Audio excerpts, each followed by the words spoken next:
That's fine, but let me be very clear. আমি আপনাদের প্রতি আগেও খুব আন্তরিক ছিলাম, এখনও আছি, ভবিষ্যতেই থাকবো। বাট এরকম আচরণ ইজ নট অ্যাকসেপ্টেবল। এরকম এসে দল বেঁধে আপনারা রানিং করবেন, পুলিশকে লাগবে মেনটেন করার জন্য। আমি আপনাদের প্রতি অলওয়েজ ওপেন। আপনারা আমার অফিসে আসতে চান, আপনাদের ক্লাবে বা অফিস আমাকে ডাকেন, কথা বলতে চান, I have never ever said no. আগামী তো শান্তিপূর্ণরও কোনো ব্যাপার না, শান্তিপূর্ণ কোনো ব্যাপার না। দল বল বেঁধে আসা, যেখানে আপনারা একটা চান্স দেন। কেউ কে আমাকে বলছে আমি কথা বলতে চাই, কেউ কে বলছে যে আপনার সাথে আমরা এটা নিয়ে ডিসকাস করতে চাই, নো। আমি না করতাম, ডিনাই করতাম, অ্যাভয়েড করতাম, 100% আপনারা নেক্সট একটা স্টেপ নিতেন। But you have the right শান্তিপূর্ণভাবে গ্যাদারিং করা, আপনারা করছেন।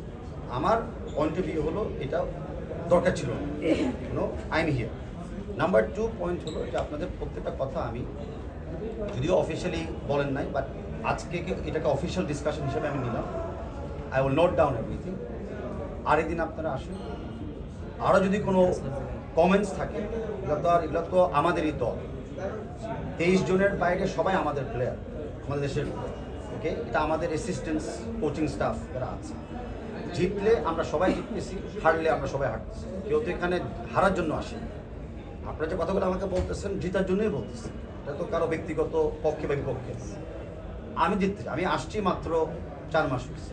4 মাসে আপনারা দেখছেন আপনাদেরই যে বার্তাগুলো ছিল যে আর্থিক অনিয়ম আমরা দেখতে চাই না, আমরা লিগে কোনো অনিয়ম দেখতে চাই না, পাতানো ম্যাচ দেখতে চাই না, ক্রাউডকে ফ্যানকে কীভাবে আরও সম্মান দেওয়া হয়, সবগুলা has been taken into consideration.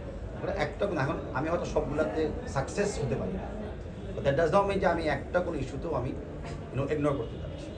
তো আপনারা এই প্রক্রিয়াটা চলমান রাখেন, ইন্টারাকশনটা আমরা আরেকটু ফর্মাল করি, মেবি 2 মাসে একবার বসি, বা ফ্যান আরও কীভাবে ফ্যান এঙ্গেজ করা যায়, I am very open to. এই আইডিয়াটা আপনারা আমাকে দেন। আজকের সলিউশনটা কিন্তু এই মুহূর্তে আমার কাছে না, এই সলিউশনটা আপনাদের কাছেই আছে।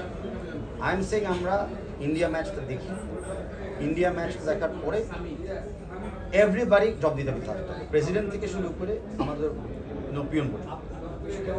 আর ফাহমিদুলের ব্যাপারে আমি বলি, যত কথাই বলেন, ফাহমিদুলের বাড়ি এক্স্যাক্টলি আমার বাড়ি, একদম গ্রাম চিন্তা করেন আমার পাশে।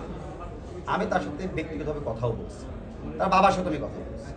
সে নিজে আমাকে বলছে যদি আমাকে আলটিমেট 23 স্কোয়াডে না রাখা হয় তাহলে বাংলাদেশ যাওয়ার কোনো আমার ইচ্ছা নাই। বিকজ ইটস রাইট, একটা লোক ছেলে আসবে একদিনের জন্য, এখান থেকে ব্যাক করাচ্ছে, বেটার সে ওখানে যায়, তার খেলাতে ব্যাক করছে।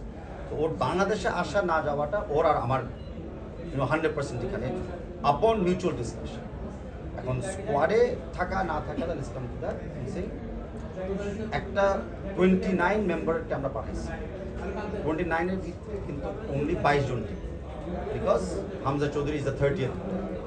হামজাকে 23-তে অ্যাড করলে 29 থেকে আমরা 22 জনকে আমরা পাবো।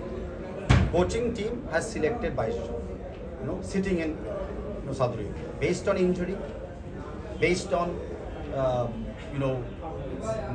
discipline, based on performance, and based on ইন্ডিয়াকে যেভাবে আমরা অ্যানালাইজ করে দেখছি, ইন্ডিয়ার ম্যাচ, ইন্ডিয়ার খেলা, ওইটাই এগেনস্ট আমাদের যে ট্যাকটিক্যাল ডিসিশনসগুলো আমরা তৈরি করছি, সেই ট্যাকটিক্যালি কারা কারা অ্যাবজর্ভ করতে পারে, সেটার ভিতরে অনেক প্লেয়ার পারে, কিছু প্লেয়ার উপরে আমাদের রেসপেক্ট করে। It is how the decision making. Decision কি ভুল হতে পারে, maybe we will look into ইট ম্যাচের পরে। ডিসিশন কি বায়াসড হয়েছে নাকি, মেবি উইল লুক ইনটু ইট ম্যাচের পরে।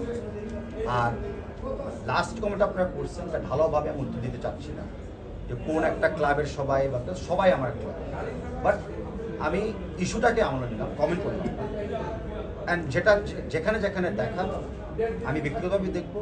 আর আপনারা যে প্রাইভেটলি আমাকে কিছু শেয়ার করতে চান কোনো ক্লাবের ব্যাপারে বা কোনো প্লেয়ারের ব্যাপারে বা কোনো কোচের ব্যাপারে, আমি 100% আপনার সাথে প্রাইভেটলি।